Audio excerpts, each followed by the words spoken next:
बिस्मिल्लाहिर्रहमानिर्रहीम। अस्सलामुअलैकुम। पेश खिदमत है तिलिस्म होशरुबा। उर्दू अदब में दास्तान अमीर हमज़ा की तरह तिलिस्म होशरुबा को भी बुनियादी हैसियत हासिल है। वैसे ये दोनों दास्तानी सिलसिले एक दूसरे का हिस्सा हैं। दास्तान अमीर हमज़ा पढ़े बगैर तिलिस्म होशरुबा का पूरा लुत्फ़ नहीं आता और तिलिस्म होशरुबा पढ़े बगैर दास्तान अमीर हमज़ा का लुत्फ़ अधूरा रह जाता है। उमरू की गद्दारी तिलिस्म होशरुबा सीरीज़ की पहली दास्तान है। उमरू की गद्दारी से पहले के वाक़यात का खुलासा ये है। अमीर हमज़ा ईरान और अरब के बादशाह नौशेरवां के वफ़ादार जनरल हैं। वो उसके लिए फ़ौजी खिदमात इंजाम देते हैं, मगर अपने वज़ीर बख्तक के बहकावे में आकर नौशेरवां उनकी कदर नहीं करता, बल्कि जान का दुश्मन हो जाता है। अमीर उसकी गलत फहमियाँ दूर करने की बेइंतहा कोशिश करते हैं, मगर जब पानी सर से ऊंचा हो जाता है तो अमीर उसे तख्त से उतार देते हैं और रियाया और फ़ौज के इसरार पर अपने बेटे की बाद शहरियार को उसकी जगह बादशाह बना देती हैं। नौशेरवां मर जाता है और उसके बाद उसका बेटा फरामुर्ज जिला वतन बादशाह की हैसियत से बाप का जानशीन होता है। बख्तक का बेटा बख्तियारक उसका वज़ीर बनता है। मुख्तलिफ बादशाहों की मदद से फरामुर्ज अमीर हमज़ा से जंगें करता है। नाकाम होकर आखिर में ज़मुर्द शाह बाख्तरी उर्फ लका के पास जा पहुंचता है। लका अपने जादू की ताकत की बिना पर खुद को खुदावंद कहलाता है। अमीर हमज़ा उस पर फौजकुशी करते हैं। वो शिकस्त खाकर तिलिस्म हजार शक्ल में जाकर पनाह लेता है। अमीर यहाँ भी उसका पीछा नहीं छोड़ते। वो एक से दूसरे तिलिस्म में भागा भागा फिरता है। उमरू की गद्दारी में लका के आखिरी तिलिस्म के हालात बयान किए गए हैं। जादुई रंग महल में हर रोज़ की तरह आज भी ऐश की महफिल जमी हुई थी। चबूतरे पर सोने के जवाहरात जुड़े दो तख्त बिछे हुए थे। एक ऊंचा और बड़ा था, दूसरा उससे कुछ छोटा और नीचा। दोनों पर बेशकीमत कालीनें बिछी थीं। बड़े तख्त पर रेशमी गाँव तकिए से टेक लगाए ज़मुर्द शाह बाख्तरी, जो लका के नाम से ज़्यादा मशहूर है, और छोटे तख्त पर नौशेरवां का बेटा फरामुर्ज बैठा था। लका की पुश्त की जानिब उसका खुर्रांट वज़ीर हाथ बांधे खड़ा था और फरामुर्ज के पीछे उसका वज़ीर बख्तियारक। ये बख्तियारक उसी बख्तक का बेटा था जो नौशेरवां बादशाह का वज़ीर हुआ करता था। ये आदत और फितरत में हूबहू अपने बाप की तरह था।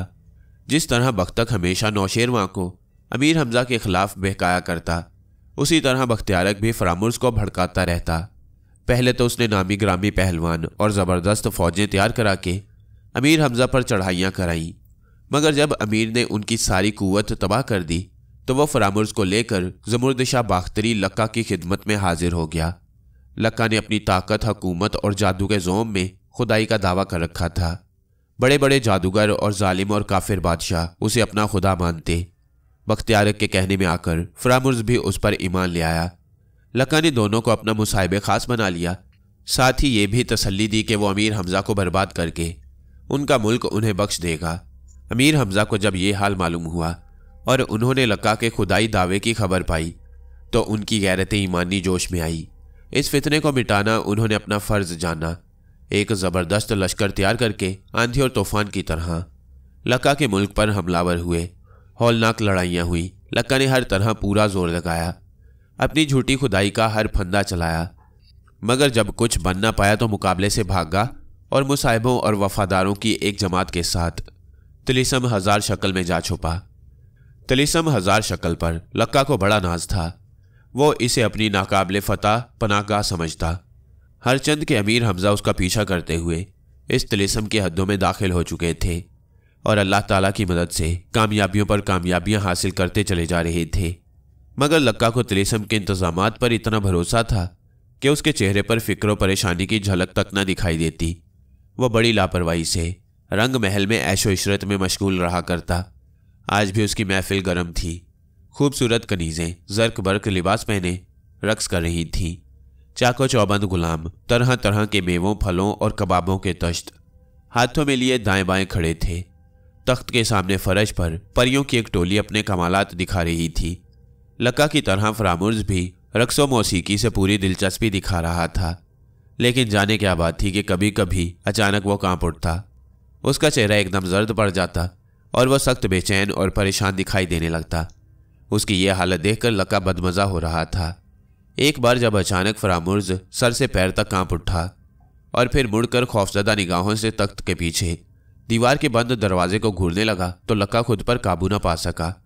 उसने चीख कर कहा, बंद करो। दूसरे ही लम्हे गुलामों और कनीजों पर एक निगाह डालते हुए उसने हाथ से खास इशारा किया। वो सब रकू जैसी हालत में कमर खम किए, गर्दनें झुकाए, उल्टे पैरों चलते हुए बाहर निकल गए। फरामुर्ज संभल कर बैठ गया। बख्तियारक ने कान खड़े किए।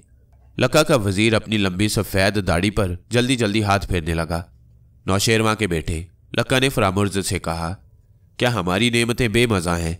हमारी परियां बेडोल हैं? उनका नाच गाना वाहियात है? हरगिज़ नहीं खुदावंद, फरामुर्ज ने बड़े अदब से जवाब दिया। आपका ये नाचीज़ और हकीर बंदा इसका तसव्वुर भी नहीं कर सकता। फिर तुम्हारे दिल पर इन सब का असर क्यों नहीं हुआ? तुम रह रहकर खौफजदा क्यों होने लगते हो? लक्का ने कहा। कसूर मुआफ़ खुदावंद, फरामुर्ज रुक रुक कर बोला। जब से अमीर हमजा तिलिस्म में दाखिल हुए हैं, तख्त के पीछे वाले बंद दरवाजे की तरफ से मुझे पुरस्रार और दहशतनाक आवाज़ें सुनाई देती हैं। आज ये आवाज़ें पहले से ज़्यादा भयानक महसूस हो रही हैं। कभी धमाका होता है, कभी चीखों पुकार की गूंज कानों से टकराती है, तो कभी गिड़गिड़ाहट, सीटियों और सिसकियों की। फरामुर्ज, लक्का गुस्से से चीख पड़ा, तुम्हारे दिलो दिमाग पर अब भी अमीर हमजा का भूत सवार है। तुम्हें मालूम होना चाहिए कि एक नहीं 1000 अमीर हमजा भी तिलिस्म 1000 शक्ल से जिंदा बचकर नहीं जा सकते। जिस दरवाजे से तुम्हें आवाज़ें सुनाई दे रही हैं वो मेरा तिलिस्म खाना है। जो सिसकियाँ या सीटियाँ तुमने सुनी उनका मतलब सिवाय इसके कुछ नहीं कि मामूली तिलिस्मी शोबदे अमीर हमजा के हाथों बर्बाद हो रही हैं, मगर गिड़गिड़ाहट या धमाके तुमने हरगिज़ न सुने होंगे। सिर्फ बड़े बड़े तिलिस्मात की बर्बादी पर ही ऐसा हो सकता है, और अमीर हमजा में हरगिज़ इसकी कुव्वत नहीं। खबरदार, आइंदा गिड़गिड़ाहटों और धमाकों का वहम भी मत करना। ये माँ बदौलत की शान में गुस्ताखी के बराबर है। फरामुर्ज सन्नाटे में आ गया। नीची निगाहों से उसने लक्का के वजीर को देखा। वजीर दाढ़ी पर हाथ फेरता हुआ उठा।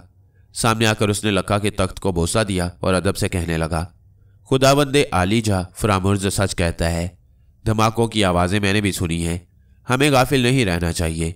शायद हजूर ने ख्वाब में अमीर हमजा को ज़बरदस्त ताकत बख्श दी है। मैं उसके हाथों तिलिस्म 1000 शक्ल को खतरे में महसूस कर रहा हूँ। क्या कहा? तुमने भी धमाके सुने हैं? तुम्हारी और फरामुर्ज की तरह ये धमाके मुझे क्यों नहीं सुनाई दिए? क्या तुम होश में हो? वजीर ने तख्त को बोसा देते हुए कहा। हजूर ने नाच गाने की तरफ ध्यान होने की वजह से तवज्जो न दी होगी। हम हजूर के बंदे और आदमजाद हैं। कमज़ोरी हमें हर वक्त चौकन्ना रहने पर मजबूर करती है, इसलिए हम ये आवाज़ें महसूस किए बगैर न रह सके। इस जवाब पर पहले से भी ज़्यादा गज़बनाक होकर लक्का कुछ कहना चाहता था कि अचानक ज़बरदस्त गिड़गिड़ाहट की आवाज़ तिलिस्म खाने के दरवाजे की जानिब से उठने लगी। लक्का सहम कर उठ खड़ा हुआ। फरामुर्ज भी तख्त से उतर कर नीचे आ गया। फटी फटी आंखों से सब खामोशी के साथ एक दूसरे को देखते रहे। फिर गिड़गिड़ाहट इंतहा को पहुंची और एक हौलनाक धमाका हुआ। इसके बाद काफ़ी देर तक आहो बुका और चीखों पुकार की आवाज़ें गूंजती रहीं। लक्का के चेहरे पर गैज़ो गज़ब की सुर्खी दौड़ने लगी। फरामुर्ज और बख्तियारक जर्द हो गए। लक्का का वजीर फिक्रमंद दिखाई देने लगा। चंद बार जल्दी जल्दी दाढ़ी पर हाथ फेरने के बाद उसने तख्त को बोसा दिया और हाथ बांधकर आजिज़ी के साथ कहने लगा, आलम पना, आपने क़यामत का वक्त मुकर्रर कर रखा है। अपनी अजमत का ख्याल कीजिए, गुस्से पर काबू पाइए, वरना वक्त से पहले क़यामत आ जाएगी। हाँ खुदावंद, फरामुर्ज ने हौसला पाके वजीर की हाँ में हाँ मिलाई। एक अमीर हमजा की वजह से हजूर यकीनन सारी कायनात को वक्त से पहले बर्बाद करना मुनासिब न समझेंगे। लक्का कुछ देर खामोशी से बारी बारी फरामुर्ज और अपने वजीर को घूरता रहा। फिर रोब के साथ बोला, हो तो फिर हमें क्या करना चाहिए? हजूर, वजीर ने सर को खम करते हुए कहा, बेहतर है कि सबसे पहले तिलिस्म खाने का जायज़ा लेकर हालात का सही अंदाज़ा लगाया जाए। उसके बाद ही कोई मुनासिब बात सोची जा सकेगी। हाँ, ये ठीक है, लक्का ने कहा और तख्त से उतरने के लिए कदम उठाने लगा। वजीर, बख्तियारक और फरामुर्ज हाथ बांधकर और सर झुकाकर उल्टे पांव पीछे हट गए। लक्का तख्त से उतरकर नीचे आया और फिर बड़ी शान से तिलिस्म खाने के दरवाजे की तरफ बढ़ने लगा। दूसरे लोग उसके पीछे पीछे थे।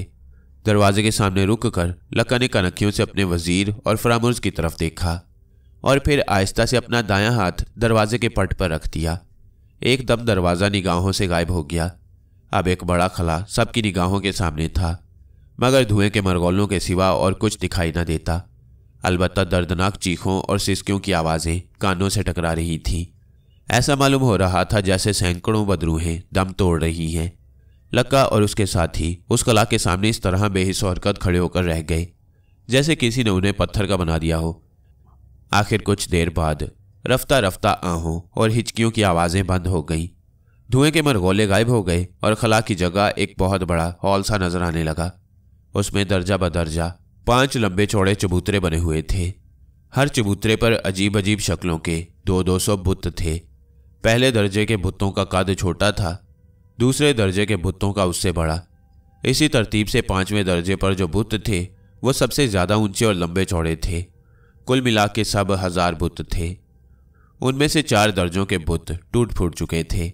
5वें यानी आखिरी दर्जे के बड़े बुतों में से बहुतों के नाक, कान, हाथ पैर गायब हो चुके थे।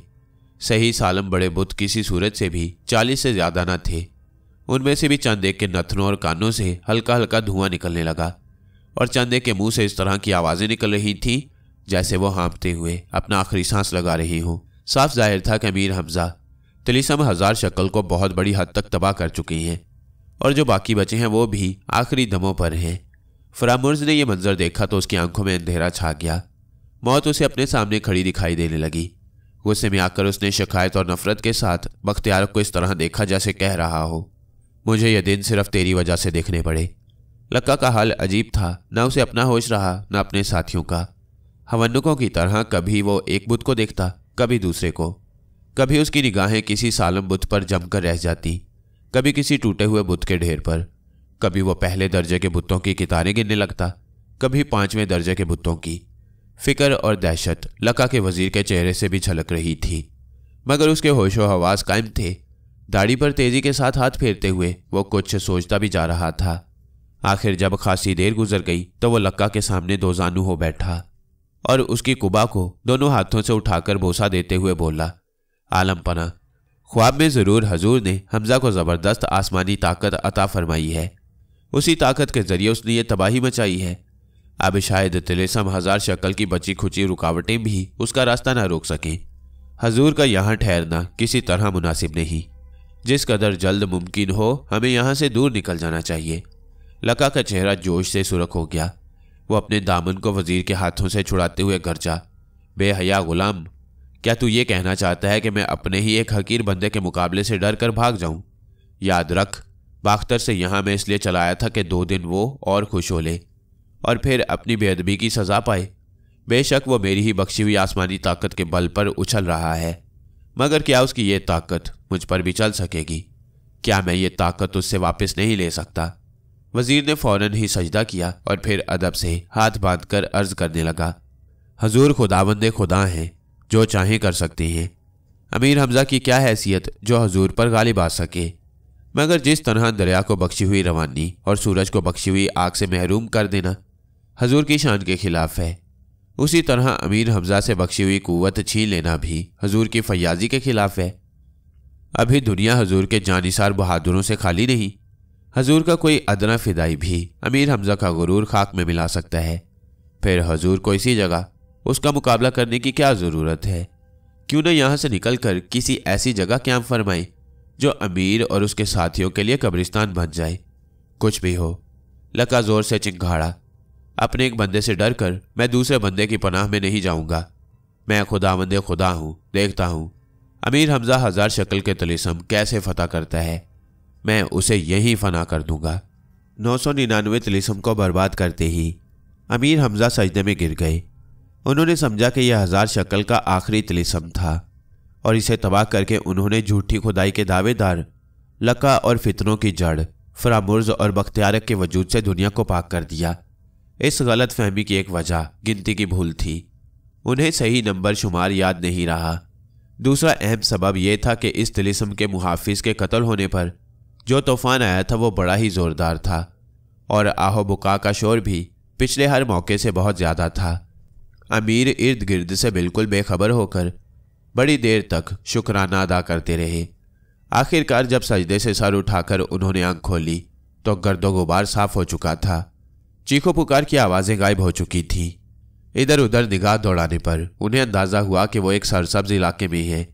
इस जगह के बारे में सोचते हुए अचानक उन्हें याद आया कि ये तो वैसा ही इलाका है जिसमें किसी जगह वो अपने साथियों और लश्कर को छोड़कर तिलिस्म फतह करने के लिए रवाना हुए। ये ख्याल आते ही उनका दिल अपने दोस्तों और फिदाइयों से मिलने के लिए तड़प उठा। तहकीक की खातिर वो करीब के एक बुलंद टीले पर जा चढ़े। एक लंबा चौड़ा सब्जाजार उनकी निगाहों के सामने था। कहीं दरख्तों के झुंड थे, कहीं झाड़ियों के जमघटे, कहीं टीले थे, कहीं गार, कहीं नशेबो फराज थे और कहीं हमवार मैदान। एक सिमत निगाह जमाकर देखते देखते अचानक उनका चेहरा खुशी से तमतमा उठा। दूर एक मैदान में खैमों का एक शहर सा बसा हुआ मालूम हो रहा था। उन्हें यकीन हो गया कि यह उन्हीं का लश्कर है। वहां पहुंचने के ख्याल से वो टीले से उतरने लगे। इसी मौका पर अचानक उनकी निगाह मुखालिफ सिमत में दूर के एक टीले पर जा पड़ी और वह उसी जगह ठिठक कर रह गए। दरख्त की ओर से एक खूबसूरत और शानदार इमारत की झलक दिखाई दे रही थी।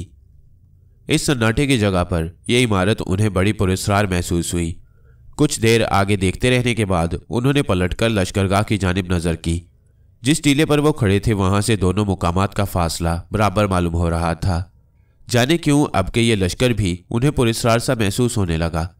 वो सोच में पड़ गए कि इमारत की तरफ जाऊं या लश्कर की तरफ।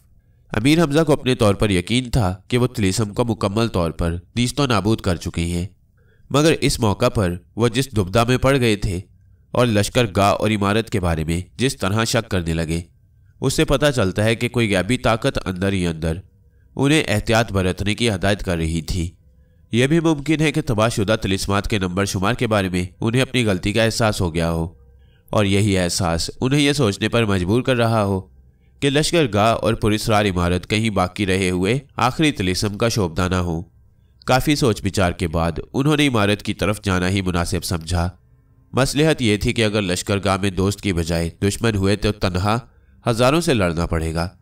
इसके मुकाबले में अगर इमारत के लोग दुश्मन निकले तो वो बहुत थोड़े होंगे, उनसे निपटना आसान होगा। फिर अगर इमारत के लोग दोस्त बन गए तो एक अच्छी पनाहगाह भी हाथ आ जाएगी और उनके जरिए लश्कर की हकीकत भी मालूम की जा सकेगी। टीले से उतरकर वह बड़े एतमाद के साथ इमारत की जानिब चल खड़े हुए। चलते चलते खासा वक्त गुजर गया, ना जाने कितने उतार चढ़ाव और हमवार मैदान उन्होंने तय कर डाले। उन्हें ख्याल होने लगा कि बस अब वो इमारत के करीब पहुंचने ही वाले हैं। लेकिन एक बुलंदी पर पहुंचकर जब उन्होंने इमारत की जानिब निगाह की तो हैरत की इंतहा न रही। वो अब भी उनसे उतनी ही दूर नजर आ रही थी जितनी पहली बार दिखाई दे रही थी। तरह तरह के वसवसे उनके दिल में पैदा होने लगे, मगर चारों नाचार आगे ही बढ़ते गए। थोड़ी ही देर बाद एक ऐसा तंग और लहरिएदार रास्ता उनके सामने आया जिसके दाएं बाएं घनी झाड़ियों की दीवार सी चली गई थी। इस रास्ते में दाखिल होकर वो बेझिझक मोड़ पर मोड़ तय करने लगे। एक मुकाम पर अचानक एक बड़ा सा जानवर पीछे से दौड़ता हुआ आया और उनके जिस्म को रगड़ता हुआ आगे निकल गया। जैसे ही उस जानवर पर उनकी निगाह पड़ी वह सन्नाटे में आ गए। यह जानवर एक जबरदस्त बब्बर शेर था, लेकिन अभी शेर पर से उनकी निगाह न हटने पाई थी कि एक छोटा सा जानवर उनके पहलू से आगे निकलकर शेर के पीछे पीछे भागने लगा। यह एक भेड़िया था। दोनों में से किसी भी जानवर ने पलटकर उनकी तरफ ना देखा। ये बात तो अमीर हमजा फौरन ही समझ गए कि दोनों में से कोई भी दरिंदा उन पर हमला नहीं करना चाहता, वरना बेखबरी में वो बड़ी आसानी से पीछे से ऐसा कर सकते थे। मगर शेर के पीछे किसी भेड़िए का भागना और दोनों का खामोश और शरीफ नजर आना उन्हें कुछ अजीब सा महसूस हुआ। तलवार के कब्जे पर हाथ रखे और आगे पीछे से चौकन्ना रहते हुए वह तेज तेज कदम उठाने लगे। इस अरसे में भेड़िया शेर के करीब पहुंच गया और बराबर बराबर दौड़ते हुए रास्ता तय करने लगे। अमीर हमजा ने भी दरिंदों पर निगाह जमाए हुए अपनी रफ्तार तेज कर दी। आखिरकार झाड़ियों की दीवारें एक मैदान में जाकर खत्म हो गई।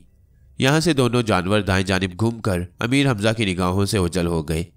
अमीर जब उस मुकाम पर पहुंचे तो इरादा तो उनका दाएं जानिब देखने का था, मगर खुद बखुद उनकी निगाहें बाएं जानिब उठ गईं। दो खौफनाक चीते उधर से आगे पीछे भागते चले आ रहे थे। अमीर ने रुककर तलवार के कब्जे पर हाथ मारा और चौकन्ना होकर उन्हें देखने लगे। दोनों चीते उनकी तरफ देखे बगैर उनके सामने से गुजर गए। अब जाके अमीर ने दाएं जानिब मुंह फेरा। पहली नज़र में उन्हें जो कुछ दिखाई दिया उस पर उन्हें यकीन नहीं आ रहा था। खुले मैदान में एक छोटा सा चबूतरा था। उसके ऊपर फूस का छप्पर था। छप्पर के नीचे चटाई पर एक सफ़ेद दाढ़ी वाले नौरानी शक्ल बुजुर्ग आंखें बंद किए दो जानू बैठे थे और चबूतरे के गिर्द चारों तरफ जंगली दरिंदों का मजमा था। उनमें शेर भी थे और चीते भी और भेड़िए भी। ये सब एक दूसरे के दाएं बाएं आगे पीछे इस तरह बेहिस्सो हरकत बैठे थे जैसे जिंदा वहशी दरिंदों की बजाय उनके मुजस्मे हों। बुजुर्ग के होंठ इस तरह हरकत कर रहे थे जैसे वो कुछ पढ़ रही हो। कुछ देर तक अमीर हमजा पगडंडी के नुक्कड़ पर खड़े ये मंजर देखते रहे। फिर उनसे ना रहा गया। दरिंदों के दरमियान से गुजरते हुए बुजुर्ग के सामने चबूतरे पर जा बैठे। कुछ देर बाद बुजुर्ग ने आंखें खोल दी और इसके साथ ही चारों तरफ से दिल को हिला देने वाली आवाज़ें आने लगी। वो सारे भेड़िए, चीते और शेर जो अब तक चबूतरे के इर्द गिर्द बुत बने बैठे थे, चीखते और छलांगे लगाते हुए मुख्तलिफ समतों को भागे जा रहे थे। अमीर हमजा ने बड़े अदब से कहा, अस्सलामु अलैका या अहलुल्लाह। बुजुर्ग ये सुनते ही दोनों बाजू फैलाकर उठ खड़े हुए और बोले, वालेकुमुस्सलाम या अमीर हमजा, मरहबा, खुश आमदीद। अमीर हमजा भी उठ खड़े हुए। बुजुर्ग ने उन्हें बड़ी मोहब्बत से गले लगाया। फिर दोनों बैठ गए। अमीर हमजा ने कहा, ए मर्दे खुदा, मैंने यहाँ जो कुछ देखा और सुना है उस पर हैरान हूँ। क्या आप बताएंगे कि आप कौन हैं? इस वीराने में क्यों क्याम करती हैं? और ये आपको कैसे मालूम हुआ कि मैं अमीर हमजा हूँ? बुजुर्ग ने जवाब दिया, ए अमीर हमजा, मैं एक बंदा निजसो पलीद हूँ, मगर एक मुर्शद कामिल का मुरीद हूँ। जो कुछ आपने देखा कुदरत का मामूली करिश्मा है, इस पर हैरानी बेकार है। नाम मेरा इब्ने अदना है। 10 साल से यहाँ दरिंदों की तरबियत और इस्लाह के लिए मामूर हूँ। आज के दिन के बारे में मेरे मुर्शद ने मुझे बता दिया था कि तिलिस्म 1000 शक्ल को बर्बाद करके आप यहाँ आएंगे। मैं आपको मुबारकबाद देता हूँ और अपने मुर्शद का सलाम पेश करता हूँ। खुदा आपको जज़ाए खैर दे, अमीर हमजा ने फरमाया। मुझे वहम था कि शायद अब भी एक तिलिस्म सर करना बाकी है, मगर आप जैसे खुदा रसीदा बुजुर्ग की मुबारकबाद अब उस वहम को दूर करने के लिए काफ़ी है। हाँ, एक उलझन अब भी है। दूर एक टीले पर से मैंने एक जानिब एक लश्करगाह और दूसरी जानिब एक इमारत देखी। जब से मैं उस इमारत की जानिब चलता आ रहा हूँ, मगर वो अब भी उतनी ही दूर दिखाई देती है जितनी दूर पहले थी। क्या आप बता सकते हैं कि वो लश्कर किसका है और इमारत किन लोगों की है, और ये कि मुझे किधर जाना चाहिए? या अमीर हमजा, इब्ने अदना ने जवाब में कहा, लश्करगाह जो आपने देखी है वो आपकी है और इमारत मेरे मुर्शद कामिल की। 10 साल से वो इस इमारत में इबादत कर रही हैं और 10 साल और ये शुगल जारी रखेंगे। बस बेहतर और मुनासिब है कि आप अपने लश्कर की जानिब रवाना हो जाएं और इमारत की तरफ जाने का ख्याल दिल में ना लाएं। बहुत बेहतर, अमीर हमजा ने उठते हुए कहा, मुझे आपके मुर्शद से मिलने का बेहद इश्तियाक है। जब इबादत से फारिग हूँ तो उनकी खिदमत में मेरा सलाम पेश फरमा दें और मेरी दरख्वास्त पेश करें कि या तो मेरे पास तशरीफ़ लाएं या अपने पास बुलवाएं। खुदा हाफिज़, अब मैं अपने लश्कर की तरफ जाता हूँ। वाकई मेरे दोस्त बेचैन होंगे, जाके उन्हें तिलिस्म 1000 शक्ल की मुकम्मल तबाही की खुशखबरी सुनाता हूँ। खुदा हाफिज़, इब्ने अदना ने कहा। फिर दोनों ने गर्मजोशी से मुसाफिया किया और अमीर हमजा रुखसत होकर अपने लश्कर की तरफ चल दिए। उधर अमीर हमजा के लश्कर में उनके फर्जंद, दोस्त और सरदार सब परेशान थे। जब से अमीर उनसे रुखसत हुए थे उस वक्त से अब तक उन्हें उनकी कोई खबर न मिली थी। बिलाखिर सब ने बाहम मशवरा करके तय किया कि ख्वाजा उमरू को दरियाफ्ते हाल के लिए रवाना किया जाए, लेकिन उमरू चूंकि अमीर हमजा के अलावा और किसी के कहने से कोई काम ना करता था, इसलिए लिंधुर बिन साद को उमरू को राज़ी करने के लिए मुंतखब किया गया कि उन दिनों ख्वाजा उमरू उस पर कुछ मेहरबान थे।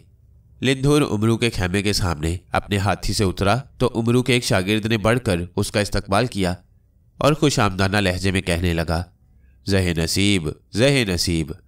इस वक्त जल्दी दोपहर में हजूर ने कैसे तकलीफ़ की? लिंधुर ने हूदे से नीचे उतरते हुए कहा, मियाँ क्या बताऊँ, एक बहुत ही अहम मसले पर तुम्हारे उस्ताद से बात करनी है। क्या कर रही हैं? क्या बहुत ही अहम मसला है हजूर? दरबान ललचाई हुई निगाहों से लिंधुर की पेटी से लटकती हुई थैली को देखते हुए बोला, हाँ मियाँ, बहुत ही ज़रूरी। जिस हाल में भी हूँ जाके इत्तला कर दो। जो हुक्म, दरबान ने बात बनाते हुए कहा। मगर हजूर वो अभी अभी खाना खा के कैलौले के लिए लेटे हैं। उन्होंने सख्त ताकीद कर रखी है कि चाहे अमीर हमजा ही क्यों ना आ जाएं, ऐसे वक्त कोई ना उठाए। फरमाइए क्या करूं? मियाँ कुछ करो, मुझे इसी वक्त मिलना है। लिंधुर ने कहा, परवाह मत करो, अगर वह तुम पर बिगड़े तो मैं सिफारिश कर दूंगा। नहीं हजूर, दरबान नखरे करता हुआ बोला, खाली सिफारिश से काम नहीं चलेगा। आपके जाते ही वह मुझ पर 100 अशरफियाँ जुर्माना कर देंगे और मैं वैसे ही गरीब आदमी हूँ। लिंधुर ने हंसते हुए कहा, जैसा उस्ताद वैसा शागिर्द, ये लो। कमर से लटकती हुई थैली खोलकर उसकी तरफ बढ़ाते हुए, पूरी 100 अशरफियाँ हैं। उस्ताद जुर्माना कर दें तो दे देना, बस अब जाओ, जल्दी से खबर कर दो। दरबान ने लपक कर थैली हाथ में ली और नेफे में उड़सते हुए बोला, बस फिक्र न करें हजूर, अभी जाके बताता हूँ, मगर मेरा इनाम आप पर उधार रहेगा। हाँ हाँ जाओ, इनाम में मिलेगा, लिंधूर ने हंसते हुए कहा। दरबान पर्दा उठा के खेमे के अंदर चला गया। ख्वाजा उमर उस वक्त अपनी जंबील से रुपए, अशरफियाँ, सोने चांदी के बर्तन और हीरे जवाहरात वगैरह निकाल निकाल कर सामने कितार दर कितार रखते जाते थे और देख देख कर कलेजा ठंडा कर रहे थे। शागिर्द ने जो ऐसे में आकर लिंधूर के आने की इतला दी तो पहले तो उन्होंने बुरा समूह बनाया, मगर जब शागिर्द ने कहा कि उस्ताद माल पानी का पक्का आसरा है तो उनकी बातें खिल गईं। सामने फैली हुई दौलत समेट कर जल्दी जल्दी जंबील में रखने लगे और शागिर्द से कहा कि तू भी मदद कर। शागिर्द के दिल की कली खिल उठी। उस्ताद के माल पर हाथ साफ करने का मुद्दत के बाद मौका मिल रहा था। बड़ी सफाई से एक हीरा उठाकर उसने एंटी में कर लिया। सब चीज़ें जंबील में रखी जा चुकी तो हाथ झाड़ते हुए शागिर्द बोला, इजाज़त है उस्ताद, बुला लाऊं? हाँ भेज दे, उमरू ने कहा। शागिर्द लंबे लंबे कदम उठाता हुआ बाहर की तरफ चला। दिल में लड्डू फूट रहे थे कि आज का दिन बड़ा मुबारक रहा। 100 अशरफियाँ रिश्वत में कमाई और लाखों का हीरा अलग हाथ लगा, वो भी उस्ताद का। ठहरो, इधर आओ। अचानक उमरू की आवाज़ गूंजी। शागिर्द खेमे के दरवाजे के करीब पहुंचा ही था कि इस आवाज़ ने उसके कदम रोक दिए। घबराए हुए लहजे में बोला, जी मुझसे कुछ कहा आपने? हाँ इधर आ, तलाशी दे। शागिर्द करीब आया तो उसके नेफे से हीरा और अशरफियों की थैली बरामद करने पर उमरू को देर न लगी। उसने थैली को खनखनाते हुए कहा, अबे वाकई तू तो अब पक्का अय्यार हो गया है। ये अशरफियाँ उड़ाकर इतनी जल्दी थैली में कैसे रख ली? उस्ताद खुदा की कसम, ये अशरफियाँ आपकी नहीं हैं, ये मेरा माल है। शागिर्द गिड़गिड़ाया। चल यूं ही सही, मगर मेरे हाथ में आने के बाद ये तेरा माल कैसे रहा? उमरू ने मुस्कुराते हुए कहा और हीरे और थैली को अपनी जंबील में रखते हुए बोला, चल जा, लिंधूर को भेज दे। शागिर्द बेचारा मुंह बसोरता हुआ बाहर चला गया। जल्द ही लिंधूर खेमे में दाखिल हुआ। उसको देखते ही उमरू गुस्से से बड़बड़ाने लगा, बस मियाँ मेरे दिन यहाँ पूरे हो गए। अमीर हमजा आए ना आए, मैं कहीं काला मुंह कर जाऊंगा। भला ये भी कोई तरीका है?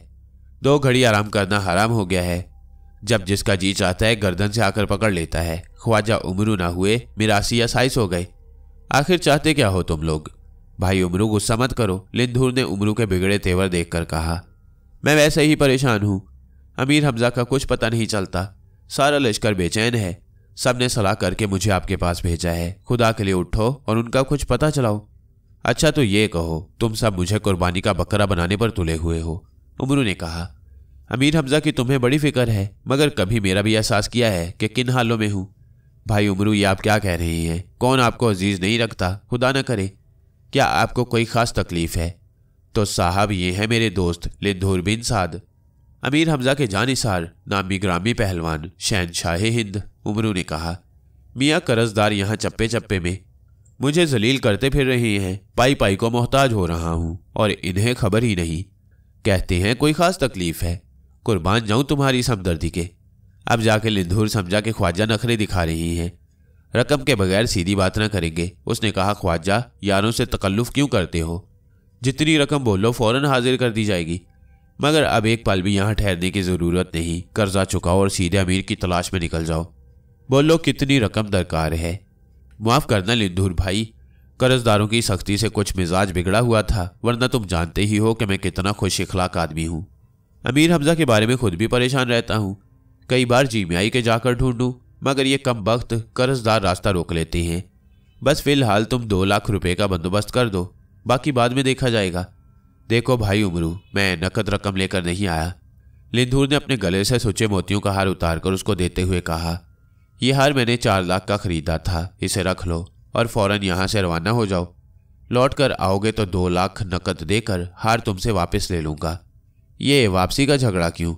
उमरू ने हार को काबू में करते हुए कहा, मियाँ वैसे भी खरीदी हुई चीज़ आधे दामों बिकती है। मुझे कोई अपने पास थोड़ी रखना है। दम के दम में कर्जदारों के पास चला जाएगा। तुम देखना वो इसके 1 लाख 1.5 लाख से ज़्यादा नहीं लगाएंगे। खैर अब तुम जाओ, मैं रवानगी की तैयारी करता हूँ। लिंधूर चला गया तो उमरू भी तैयार होकर खेमे से बाहर निकला। फिर उसके जीमियाई के जंगल की सिमत सीधा उस तरफ को जाए जिधर लश्कर से रुखसत होकर तिलिस्म 1000 शक्ल फतह करने के ख्याल से अमीर हमजा गए थे। मगर फिर ये सोचकर कि पहले फाल और रिमल से अमीर का हाल मालूम किया जाए, वह हकीम बुजुर्ग महर के बेटों के खेमे की तरफ चल दिया। यह हकीम बुजुर्ग महर नौशेरवा बादशाह के वजीर और अमीर हमजा के खैरख्वाह दोस्त थे। इल्म दानाई के पैकर थे और इल्म नजूम में अपने ज़माने के यकता माहिर। उनके 3 बेटे थे। तीनों बाप की मानिंद काबिल और नेक नाम थे और अमीर हमजा के लश्कर में रहा करते।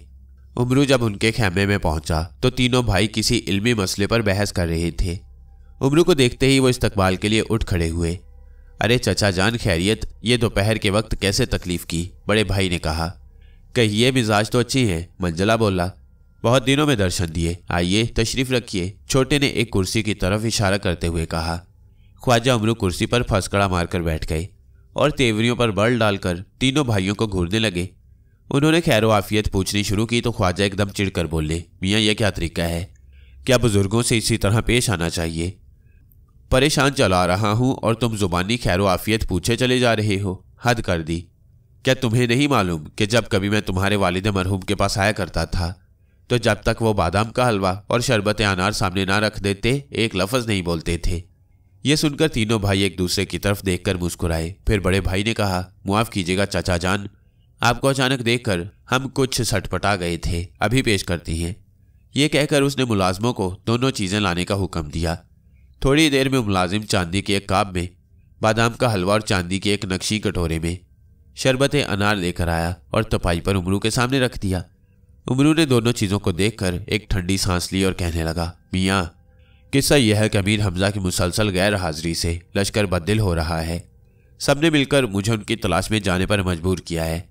तुम जानते हो कि वह लक्का, फरामुर्ज और बख्तियारक के ताकुब में तिलिस्म 1000 शक्ल में गए थे। अब मेरी समझ में नहीं आता कि क्या करूं, किधर जाऊं। ज़रा हिसाब लगाकर बताओ कि मुझे किस सिमत जाना चाहिए। बहुत बेहतर चचा जान, हम अभी मालूम करते हैं, बड़े भाई ने कहा और छोटे भाइयों को इशारा किया। तीनों फाल और नजूम के हिसाब में लग गए। कोई किताब देखने लगा, कोई कुरा फेंकने लगा और कोई कागज़ पर जमा तकसीम करने लगा। उमरू ने मौका गनीमत जानकर हलवा साफ करना शुरू कर दिया। जितनी देर में उमरू ने हलवा और शरबत ख़त्म किया उतने में तीनों भाई भी अपने हिसाब से फारिग हो गए। उमरू ने डकार लेकर पेट पर हाथ फेरते हुए पूछा, हाँ भाई क्या मालूम हुआ? बड़े भाई ने जवाब दिया, लक्का, फरामुर्ज और बख्तियारक जिंदा हैं और एक मजबूत तिलिस्म में मौजूद हैं। अमीर हमजा भी खैरियत से हैं। उन्होंने 1000 शक्ल के सारे तिलिस्म बर्बाद कर दिए हैं। बस वही एक बचा है जिसमें लक्का वगैरह हैं। एक ज़बरदस्त जादूगर और अय्यार इस तिलिस्म का मुहाफिज है। नाम उसका इब्ने अदना है। एक बुजुर्ग के भेस में उसने अमीर हमजा को बहका दिया है और वो अब शुमाल की जानिब से लश्करगाह की जानिब वापस आ रही हैं। अच्छी बात है, अब मैं चलता हूँ, उमरू ने कहा और उठ खड़ा हुआ।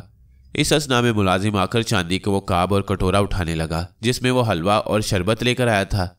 उमरू ने उसका हाथ रोककर दोनों चीज़ें गौर से देखी और फिर उन्हें अपनी जंबील में डालते हुए बोला, हैं तो दोनों घटिया और मामूली, मगर सफ़र पर जा रहा हूँ, काम आएंगी।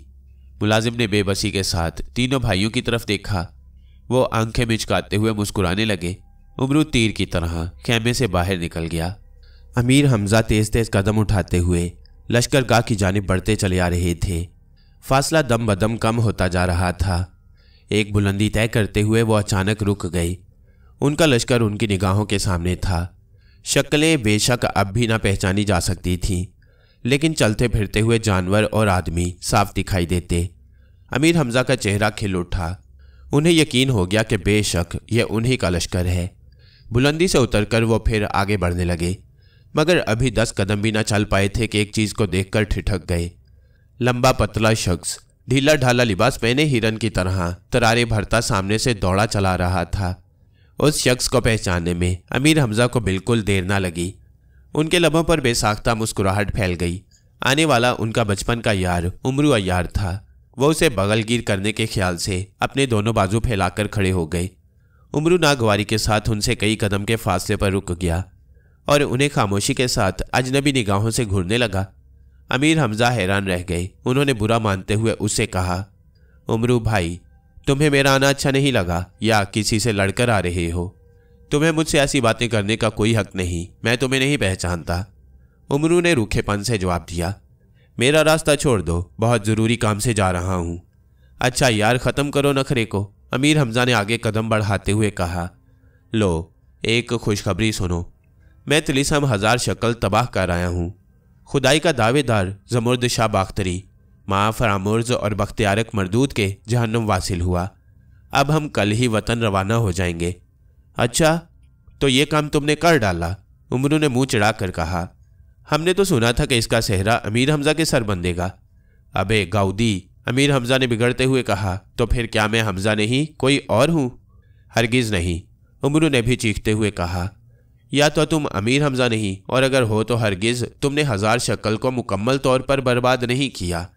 आखिरी तिलिस्म बाकी है और लक्का, फरामुर्ज और बख्तियारक उसमें महफूज हैं। उमरू, अमीर हमजा ने समझाते हुए कहा, तू घास खा गया है या तुझे किसी ने बहकाया है? वापस लश्कर में चल, वक्त ना खराब कर। मैं तुझे इत्मीनान से सारी तफसील बताऊंगा। बस आप लश्कर में तशरीफ़ ले जाइए, मुझसे ज़्यादा ना सर खपाइए। उमरू ने एक तरफ को हटते हुए कहा, कान खोलकर सुन लीजिए। अब मुझ जैसे अय्यारे नामदार का आप जैसे अक्ल के कोरे के साथ एक पल गुजारना भी बाइसे शर्म है। मैं हरगिज़ ऐसे शख्स की खिदमत में रहकर फ़ख्र नहीं कर सकता जिसने ख़तरनाक दुश्मनों को पनपने के लिए छोड़ दिया हो और इब्ने अदना जैसे मरदूद के फ़रेब में आकर अपनी मंजिल से मुंह मोड़ लिया हो। उमरो, अमीर हमजा गज़बनाक होकर गरज उठे, खबरदार, इब्ने अदना को दोबारा मरदूद मत कहना, उन जैसा मुकद्दस और बुलंद मर्तबा बुजुर्ग मैंने रुए ज़मीन पर नहीं देखा। फ़ौरन तौबा कर, नहीं तो अभी ज़मीन से तेरी नाक रगड़ दूंगा। अच्छी बात है, उमरू ने संभलते हुए कहा। अगर वो ऐसे ही पहुंचे हुए बुजुर्ग हैं तो अब से मैं उन्हीं की खिदमत में रहूंगा। लो, मैं जाता हूँ, रोक सको तो रोक लो। ये कहकर उमरू ने छलांग लगाई। अमीर हमजा ने झपट कर उसे दबोचने की कोशिश की, मगर वह डुबकी लगाकर साफ निकल गया। अमीर चंद कदम उसके पीछे भागे, फिर बेबस से खड़े होकर उसे देखने लगे। उमरू उनकी पहुंच से दूर तेज़ हवा की मानिंद उड़ा चला जा रहा था। दौड़ने की ये गैर मामूली ताकत उसे नबियों की अनायत से हासिल हुई थी। दुनिया का कोई शख्स या ताकतवर घोड़ा भी उसकी गर्द को ना पा सकता। उमरू के इस तरह बिगड़कर चले जाने से अमीर हमजा की सारी खुशी खाक में मिल गई। गुस्से और अफसोस की हालत में वह बोझल कदमों से चलते हुए लश्कर में आए। उन्हें देखते ही लोगों ने नारे तकबीर बुलंद किया। आनन फानन उनकी वापसी की खबर हर तरफ फैल गई। जल्दी वो अपनी आरामगाह में पहुंचे। उनके फर्जंद, दोस्त और सरदार जौक दर जौक शामियाने में सलाम के लिए जमा होने लगे। अमीर हमजा ने आरामगाह में दाखिल होते ही मुलाजमों को हुक्म दिया, कोई मेरे पास ना आए। अगर लोग शामियाने में जमा हो तो कह देना अमीर थके हुए हैं, आज किसी से मुलाकात नहीं करेंगे। जिसको आना हो कल सुबह आए। इस हुक्म के मुताबिक आरामगाह के दरवाज़ों पर कड़ा पहरा लग गया। जो लोग शामियाने में जमा हो चुके थे वो रुखसत हो गए। उस रात अमीर खासी रात गए तक न सो सके। बचपन के बेतकल्लुफ़ दोस्त और 1000 मुसीबतों में काम आने वाले साथी की अलहदगी उन पर शाक गुजर रही थी। रह रहकर उन्हें अफसोस हो रहा था कि क्यों वो उसके साथ सख्ती से पेश आए। आखिरी तलीसम और लक्का वगैरह के महफूज रहने और इब्ने अदना के बारे में जब वो उमरू के अल्फाज याद करते तो और भी बेचैन हो जाते। तरह तरह के सवाल उनके दिल में पैदा होते कि आखिरी तलीसम बाकी है, लक्का, फरामुर्ज और बख्तियारक जिंदा हैं, इब्ने अदना कोई अय्यार जादूगर है। ये बात बार बार उनके दिल में चुटकियाँ लेती कि आखिर उमरू को इब्ने अदना का नाम कैसे मालूम हुआ। उसने तिलिस्म के बारे में मेरे बयान से इख्तलाफ क्यों किया? ज़रूर किसी ख़ास ज़रिए से उसे इसकी खबर मिली होगी। काश मैं उसके कहे पर ठंडे दिल से गौर करता। काश मैं उससे असल ज़रिया पूछता या वो खुद ही बयान कर देता। दूसरे दिन सुबह को अमीर ने शामियाने में दरबार किया। इस मौके पर तमाम सरदार और अमीर के फर्जंद मौजूद थे। बुजुर्ग महर के तीनों फर्जंद ख्वाजा बुजुर्ग उम्मीद, ख्वाजा स्याउश और ख्वाजा दरिया दिल भी हाजिर थे। उमरू के बारे में तफ्तीश करते हुए जब उन हकीमजादों से अमीर को मालूम हुआ कि उमरू ने जो कुछ कहा था बेबुनियाद न था तो इस शर्म से उनकी पेशानी पर पसीना आ गया। चंद सानिया खामोश रहने के बाद उन्होंने लिंधूर की तरफ देखते हुए कहा, ए अजीज़, मैं उमरू से सख्त शर्मिंदा हूँ, उसे देखने के लिए बेकरार हूँ। सुना है इन दिनों वो तेरी बात बहुत मानता है, तुझे अपना दोस्त गर्दानता है। बस तू इसी वक्त जा और जिस तरह बन पड़े उसे मना के वापस ले आ। यहाँ से सीधे शुमाल की जानिब वो कहीं ना कहीं तुझे ज़रूर मिल जाएगा। अगर वो ज़िद ना छोड़े तो कहना आखिरी तिलिस्म फतह किए बगैर लौट आने से अमीर का दिल कबाब है, पल पल उनके लिए अजाब है। जब तक तू ना पलट आएगा हमजा हरगिज़ उस तरफ कदम ना उठाएगा। बस अब तू फ़ौरन रवाना हो जा और दोपहर तक हर हालत में उमरू समेत वापस आ जा। खुदा तेरा मददगार हो। लिंधूर यह सुनकर अपनी निश्चित से उठ खड़ा हुआ और अदब से सर झुकाकर बोला, ए आली कदर अमीर, इत्मीनान रखिए, मैं इसी दम जाता हूँ। जिस तरह मुमकिन हुआ ख्वाजा उमरू को मनाकर ले आता हूँ। अभी सुबह है, मुझे उम्मीद है कि दोपहर तक ज़रूर बामुराद वापस आ जाऊँगा। खुदा हाफिज़। खुदा हाफिज़, अमीर ने कहा और लिंधूर ताज़ीम पेश करके शामियाने से बाहर निकल गया। अब ख्वाजा उमरू का हाल सुनिए। अमीर हमज़ा के सामने से हवा होने के बाद शुमाल की सिमत वो मुसलसल दौड़ता चला गया। कई मैदान और उतार चढ़ाव पार करके वो झाड़ियों के दरमियान एक तंग और लहरिएदार रास्ते पर जा पहुंचा। ये रास्ता ख़त्म हुआ तो उसने एक कुशादा मैदान अपने सामने पाया। इस मैदान के दाएं हिस्से की जानिब एक चबूतरा और उसके ऊपर पड़ा हुआ फूस का एक छप्पर देखकर वो रुक गया। इब्ने अदना के ठिकाने के बारे में अमीर हमज़ा ने उसे कुछ भी ना बताया, मगर खुद बखुद उसके दिल में ख्याल पैदा हो गया कि हो ना हो इब्ने अदना का यही डेरा है। छप्पर के नीचे या इर्द गिर्द दूर दूर तक कहीं कोई आदमजादा न दिखाई देता था, मगर चूंकि उमरू को यह मालूम हो चुका था कि इब्ने अदना 1000 शक्ल के आखिरी और मजबूत तरीन तिलिस्म का मुहाफिज है, इसलिए यह सन्नाटा देखकर वो मायूस ना हुआ। उसे यकीन था कि अगर वह छप्पर के नीचे जाकर बैठ रहा तो इब्ने अदना किसी न किसी जानिब से ज़रूर जाहिर होगा। उमरू का यह ख्याल 100% दुरुस्त साबित हुआ। छप्पर के नीचे बैठे हुए उसे ज़्यादा देर न गुजरी थी कि पुश्त की जानिब कुछ आहट महसूस हुई। साथ ही आवाज़ आई, अस्सलामु अलैकुम या उमरू। उमरू ने पलट कर देखा तो सन्नाटे में आ गया। चबूतरे के नीचे एक नौरानी चेहरे वाला शख्स शेर बब्बर पर बैठा था। शेर की अय्याल उसके दोनों हाथों में लगाम की तरह लिपटी हुई थी। तुम पर खुदावंदे लका की रहमत हो, उमरू ने जवाब में कहा। शेर पर सवार शख्स की आंखें चमक उठी। वो नीचे उतरकर चबूतरे पर चढ़ने लगा। उसी लम्हे शेर पलटा और बादल की तरह गरजता और बिजली की तरह कड़कता एक सिमत जाकर निगाहों से ओझल हो गया। क्या इब्ने अदना तुम ही हो? वह बुजुर्ग चबूतरे पर आकर बैठा ही था कि उमरू ने उससे सवाल पूछा। हाँ, इब्ने अदना ने कहा और सवाल किया, क्या तुम दीन इब्राहिमी छोड़ के खुदावंद लका पर ईमान ले आए हो? बिल्कुल, और यही नहीं, अब मैं अमीर हमज़ा की सोहबत से भी बेजार हूँ और खुदावंद लका की सरपरस्ती का तलबगार हूँ। तुम्हारे पास इसलिए आया हूँ कि मेरी मदद करो, जल्द से जल्द उनकी खिदमत में पेश करो। फरामुर्ज और बख्तियारक मुझसे खूब वाकिफ़ हैं।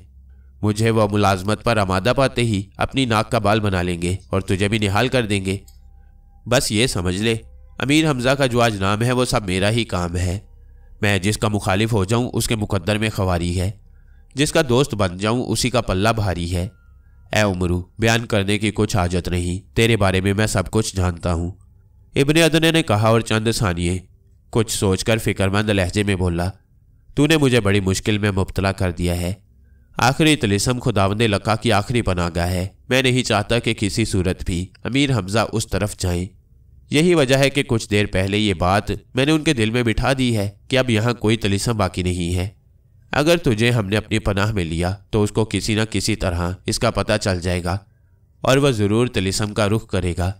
ऐ इब्ने अदना, उमरू ने कहा, तू सख्त धोखे में है, मुझे पनाह दे या ना दे, मगर ये जान ले कि लश्कर में पहुँचते ही अमीर को तेरे फरेब का हाल मालूम हो जाएगा और वह जल्द ही तिलिस्म को सर करने के लिए रवाना हो जाएगा। हकीम बुजुर्ग महर के जिन लड़कों ने मुझ पर तेरी और तिलिस्म की हकीकत जाहिर की है वही उसे भी बता देंगे।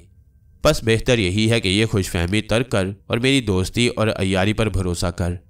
मैं तुझे यकीन दिलाता हूँ कि खुदावंद लका की अनायत से तुझे हर तरह के अंदेशों से छुड़ाऊंगा और अमीर हमज़ा और उसके सारे साथियों को पूरा पूरा मज़ा चखाऊंगा। इब्ने अदना उमरू के एक एक लफ्ज़ पर गौर करता रहा और फिर उसकी आंखों में आंखें डालते हुए बोला, ए उमरू, इस बात का क्या सबूत है कि तू खुदावंद लका का हर हालत में वफादार रहेगा? सबूत मैं अभी पेश करता हूँ। ये कहकर उमरू ने अपनी जंबील में हाथ डाला और एक गेंद निकालकर उसकी आंखों के करीब करते हुए बोला, गौर से देखो, मेरे दिल की हर बात इसमें नजर आ जाती है। इब्ने अदना ने गेंद पर निगाहें जमा दी। गेंद चिकनी और चमकदार जरूर थी, मगर ना उसमें कोई तहरीर दिखाई दे रही थी ना कोई शक्ल। इब्ने अदना कुछ कहना ही चाहता था कि उमरू ने गेंद को दबा दिया। फुस की आवाज़ के साथ ही सफूफ बेहोशी की फुहार इब्ने अदना की नाक में दाखिल हुई। उसने एक छींक ली और बेहोश हो गया। उमरू ने फुर्ती से उसके हाथ पैर रेशमी डोरी से बांध दिए और फिर उसके सीने पर सवार होकर उसे लखलखा सूंघाने लगा। इब्ने अदना होश में आ गया। अब उमरू ने लखलखा रख कर खंजर निकाला और उसकी नोक इब्ने अदना की गर्दन पर रखते हुए बोला, ए इब्ने अदना, तू मेरे काबू में है, बोल, क्या तुझे कोई मेरे हाथ से बचा सकता है? ए उमरू, क्या वफादारी का सबूत इसी तरह दिया जाता है? क्या तू इसीलिए आया था कि मक्कर से काबू पाकर मुझे हलाक करे और आखिरी तिलिस्म का काम तमाम करे। क्या खुदावंद लका की खिदमत और बंदगी का तेरा वादा ढोंग था? ऐ इब्ने अदना, उमर उसके सीने से उतरते हुए बोला, अपनी वफादारी का इससे बेहतर सबूत मैं इस वक्त नहीं पेश कर सकता। अगर मेरे दिल में तुझसे बुराई और खुदावंद लका की बेवफाई होती तो यह खंजर अब तक कई बार तेरे सीने के पार हो चुका होता। मगर तू देख ले कि तुझ पर काबू पाने के बावजूद मैं तुझसे क्या सलूक करता हूँ। ये कहकर उमरू ने इब्ने अदना के हाथ पैरों के सारे बंद काट दिए। वह हैरत और शक की निगाहों से उमरू को देखने लगा। उमरू ने फौरन अपना खंजर उसके सामने चटाई पर फेंकते हुए कहा, अगर तू मेरी इस हरकत से नाराज हुआ है तो इस खंजर से जिस तरह चाहे सजा दे, उफ ना करूंगा। और अगर तुझे मेरी वफादारी का यकीन आ गया है तो अब देर ना कर, जल्द मुझे खुदावंद लका के दरबार में ले चल। ऐ उमरू, खुदावंद लका की कसम, मेरा दिल तुझसे साफ हुआ, पर यह जान ले कि तेरे सफूफ बेहोशी ने मुझ पर कोई असर ना किया था। ना तेरा खंजर मुझे कुछ तकलीफ दे सकता, सिर्फ तेरी नीयत का पता चलाने के लिए मैंने बेहोशी का सवांग रचाया था। अगर तू मुझ पर खंजर का वार करता या कैदी बनाकर अमीर हमजा के पास ले जाने का ख्याल करता तो मैं चुटकी बजाते में तेरी गिरफ्त से आज़ाद हो जाता और जो जी में आता तेरे साथ कर गुजरता। सुन ले, मैं 1000 शक्ल के आखिरी तिलिस्म का मुहाफिज हूँ। सिवाय हैदर कर्रार की तलवार के दुनिया का कोई हथियार मुझे नुकसान नहीं पहुंचा सकता, और हैदर कर्रार की तलवार अभी पर्दा गैब में है। ये राज की बात निकालते ही इब्ने अदना ने अपने जोश पर काबू पा लिया और कुछ सोचते हुए बोला, मुझे भरोसा है कि खुदावंद लका तुझे देखकर बेहद मसरूर होगा, मगर बगैर हुक्म या इजाज़त मेरा तुझे वहां ले जाना खिलाफे दस्तूर होगा। बस आज की रात तू यहीं बसर कर, कल तक के लिए हौसले से सब्र कर। मैं इसी वक्त दरबारे खुदावंदी को जाता हूँ। जैसे ही मौका मिला तेरा सारा हाल कह सुनाऊंगा और हर हाजिरी की इजाज़त लेकर कल दिन निकलते निकलते लौट आऊँगा। ये कहकर इब्ने अदना रुखसत होने के लिए उठ खड़ा हुआ। उमरू ने उठकर उसे अलविदा कहा। चलते चलते इब्ने अदना ने उसको तसल्ली देते हुए कहा, इस वीराने छप्पर और चबूतरे को हकीर जानकर दिल न छोटा कर। जब तू आराम करना चाहेगा इस चटाई को नरम मखमल की कालीन पाएगा। खाने पीने और आराम का जो भी सामान आवाज़ देकर तलब करेगा तेरे सामने गैब से आ जाएगा। ये बात ख़त्म करके इब्ने अदना ने जाने के लिए कदम उठाया। ऐन उसी लम्हे वही पहले वाला बब्बर शेर जाने किधर से आया और चबूतरे से लगकर खड़ा हो गया। इब्ने अदना ने उसकी अय्याल को दाएं बाएं से लगाम की तरह मुट्ठी में जकड़ा और उसकी पीठ पर सवार हो गया। देखते ही देखते शेर ने चंद जकंदे भरी और निगाहों में गायब हो गया। वो रात उमरू ने बड़े ऐश में गुजारी। किस्म किस्म के खाने, मिठाइयाँ, मेवे और फल सोने चांदी की प्लेटों में मंगाए। जो खाए सो खाए, बाकी बर्तनों समेत जंबील में छुपाए। खा पी कर राग रंग की सूजी रोब के साथ आवाज़ देकर साजिंदों, मौसीकारों और रक्कासों को बुलवाया। जंगल में मंगल मनाया। दूसरे दिन देर तक पड़ा सोता रहा। आंख तब खुली जब सूरज की गर्मी और चमक चेहरे को लगी। हड़बड़ा कर उठा, इधर उधर सर घुमाया, अपने सिवा किसी को ना पाया। बेफिक्री के साथ हाथ मुंह धोया, ज़रूरियात से फरागत पाई। नाश्ता मंगाया और खूब डट कर खाया। नाश्ते से निपट कर छप्पर के साए में हो बैठा और इत्मीनान के साथ इब्ने अदना का इंतज़ार करने लगा। ज़्यादा देर न गुजरी थी कि एक जानिब से एक शेर बब्बर आता दिखाई दिया। उसकी पीठ पर इब्ने अदना बैठा था। उमरू उसके इस्तकबाल को उठ खड़ा हुआ। जैसे ही इब्ने अदना ने शेर से उतरकर चबूतरे पर पैर टिकाया, उमरू ने उसकी पेशवाई के लिए कदम बढ़ाया। इब्ने अदना ने लपक कर उमरू को गले लगाया और फौरन उसे लका की तलबी का मुजदा सुनाया। उमरू ने खुश होकर उसी दम रवाना होने की बेताबी दिखाई। इस पर इब्ने अदना ने जंगल की तरफ मुंह करके उंगली उठाई। पलक छपकते में उस जानिब से एक बब्बर शेर छलांगे लगाता हुआ आया और पहले शेर के पीछे चबूतरे के बराबर खड़ा हो गया। इब्ने अदना ने उमरू को उस पर सवार होने का इशारा किया और खुद अपने शेर की तरफ बढ़ा। ऐन उसी मौके पर ना जाने कहाँ से एक कौवा आया और छप्पर पर बैठकर जोर जोर से काई काई करने लगा। इब्ने अदना ने चौंक कर कौवे की तरफ देखा तो उमरू भी खड़ा हो गया। कुछ देर कौवे की काई काई को गौर से सुनने के बाद इब्ने अदना ने उमरू की तरफ मुंह किया और बोला, ऐ उमरू, हमजा सख्त पशेमान है और तुझसे मिलने के लिए परेशान है। तुझे मनाने को उसने लिंधूर को रवाना किया है, जो अपने हाथी पर बैठकर भागम भाग हमारी तरफ चला रहा है। बहुत खूब, गोया ये कौवा यही खबर लाया है। दरिंदों की तरह तुमने यहाँ के परिंदों को भी अपना आलाकार बनाया है, उमरू ने कहा। हाँ, ये सब मेरी जादुई ताकत का अदना करिश्मा और खुदावंद लका पर ईमान का नतीजा है। खैर, क्या ख्याल है, अब चलोगे या उस आने वाले से मिलोगे?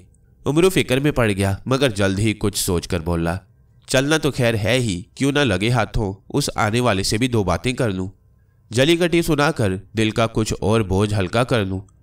बंदा पहली बार दरबारे खुदाबंदी में हाजिरी का शरफ पा रहा है। ये शर्म मारे डालती है कि खाली हाथ जा रहा है। क्या अजब लिंधूर की मुलाकात से काम बन जाए, कोई अच्छा तोहफा हाथ आ जाए। अगर तू बुरा ना माने तो बेहतर होगा कि इन शेरों को थोड़ी देर के लिए भगा दे और खुद को भी किसी दरख्त की ओट में छुपा ले। वह मुझे तन्हा पाएगा तो बेझिझक करीब चलाएगा और मेरा काम बन जाएगा। उमरू की बातें सुनकर इब्ने अदना ज़ेरेला मुस्कुराया। शेरों की जानिब देखते हुए उसने एक हाथ को हल्के से हिलाया।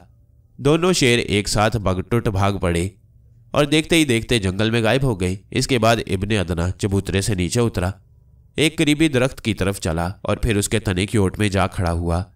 उमरू ने पलटकर इत्मीनान के साथ छप्पर के साए में नशिस्त जमाई, झाड़ियों वाले रास्ते पर निगाह दौड़ाई। थोड़ी ही देर में क्या देखता है कि लिंधूर कांधे पर गुर्ज रखे हाथी की गर्दन पर बैठा आंधी तूफान की तरह चलाता है। उमरू जूं का तूं बैठा रहा, मगर उस पर निगाह डालते ही लिंधूर चीख पड़ा, उमरू भाई, खुदा का शुक्र है कि तुम मिल गए।